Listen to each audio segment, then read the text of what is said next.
Nima index 2024मध्ये G20 हा stall Godavari consultant and service private limited Nashik यांचा आहे। स्वतः सोनवणे सर आपल्याबरोबर आहेत, महाजन सर आपल्याबरोबर आहेत। त्यांच्याकडनं जाणून घेऊया की नेमका Godavari consultant and services private लिमिटेडच्या माध्यमातून तुम्ही निमा इंडेक्समध्ये काय माहिती देणार? आम्ही Godavari consultant services private limited गेल्या 20-22 वर्षापासून नाशिक आणि महाराष्ट्र राज्यात काम करतो। तर त्या प्रामुख्याने आम्ही राज्यातील सूक्ष्म लघु उद्योजकांचे असलेले क्लस्टर फॉर्मेशन, त्या अनुषंगाने होणारे कॉमन फॅसिलिटी सेंटर आणि याचा होणारा इम्पॅक्ट ग्रामीण भागातील लोकांचं रोजगारासाठी होणारं स्थलांतरावरचं प्रमाण, याच्यावर आम्ही प्रामुख्याने फोकस करतो। महत्त्वाची गोष्ट आहे की छोट्या उद्योजकांना उद्योग कसा करायचा, त्याला फायनान्स कसा मिळवायचा, भांडवल कसं उपलब्ध करायचं आणि त्याला लागणाऱ्या विविध रजिस्ट्रेशन किंवा नोंदणी, परवानगी याच्या ज्या अडचणी येतात त्या अडचणी सोडवण्यासाठी आम्ही ॲज अ मदर ऑर्गनायझेशन म्हणून त्याच्यासाठी काम करतो। मार्केटिंग हा प्रामुख्याने जो घटक महत्त्वाचा अडचणीचा ठरतो, त्यासाठी आम्ही बॅकवर्ड लिंकेजेस आणि फॉरवर्ड लिंकेजेस यासाठी आम्ही राज्यभरात काम करतो। आमचा प्रामुख्याने उद्देश हाच असतो की जैवविविधतेचा समतोल राखून ग्रामीण भागातील स्थलांतर थांबणं आणि विविध प्रकारचं वुमन एम्पॉवरमेंट हे रोजगाराच्या माध्यमातून उभं राहणं हा आमच्या कंपनीचा मूळ उद्देश आहे। त्याच्यामुळे मी सर्वांना नम्र आवाहन करतो की आमच्या स्टॉलला भेट देऊन तुम्ही देत असलेल्या सर्व्हिसेसचा लाभ घ्या आणि आमच्यासोबत येऊन आपल्या उद्योजकांची जडणघडण करा।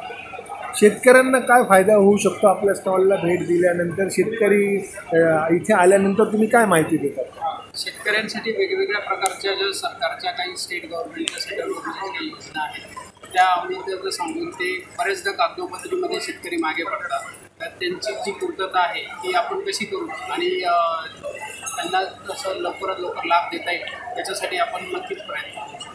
क्लस्टरविषयी काय सांगाल सर? क्लस्टर कसं आहे, क्लस्टर सगळ्या क्षेत्रामध्ये असतात ॲक्च्युली, पण बेसिकली सारख्या उद्योजकांसाठी असलेल्या सारख्या गरजा ज्या आहेत त्यांच्याकडे मुळात अद्ययावत साधन सामग्री नसल्यामुळे उद्योग उभे राहत नाहीत किंवा ते पुढे जाऊ शकत नाही। तर त्या ज्या कॉमन फॅसिलिटीमध्ये कन्वर्ट करण्यासाठी राज्य शासनाची आणि केंद्र शासनाची जी योजना आहे, महाराष्ट्राची क्लस्टर डेव्हलपमेंट योजना, तसेच मायक्रो स्मॉल आणि लघु क्लस्टर डेव्हलपमेंट स्कीम, याच्यामध्ये MSICDP आणि MSCDP या योजनेमध्ये आम्ही त्यांचे DPR आणि DSR प्रिपेरेशन करणे, त्याचं प्रेझेंटेशन करणे आणि सामायिक सुविधा केंद्र उभं करणे, याच्यातून छोट्या उद्योजकांना अद्ययावत यंत्रणा उपलब्ध होऊन त्यांना नाममात्र बेसिसवर त्या वापरायला मिळतात।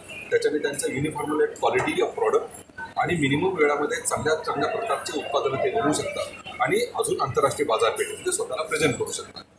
याचबरोबर कृषी आणि कृषीच्या बाबतीत झालं तर आता सध्या राज्य शासनाचं धोरण असं आहे की 50 कोटीच्या वरती जे प्रकल्प तयार होतील त्याला 100% इन्सेंटिव्ह राज्य शासन द्यायला तयार आहे। तर त्यांचे प्रकल्प तयार करण्यासाठी असलेले रजिस्ट्रेशन, फायनान्स आणि त्यांना मिळवून द्यायची सबसिडी हे काम तर आम्ही करतोच।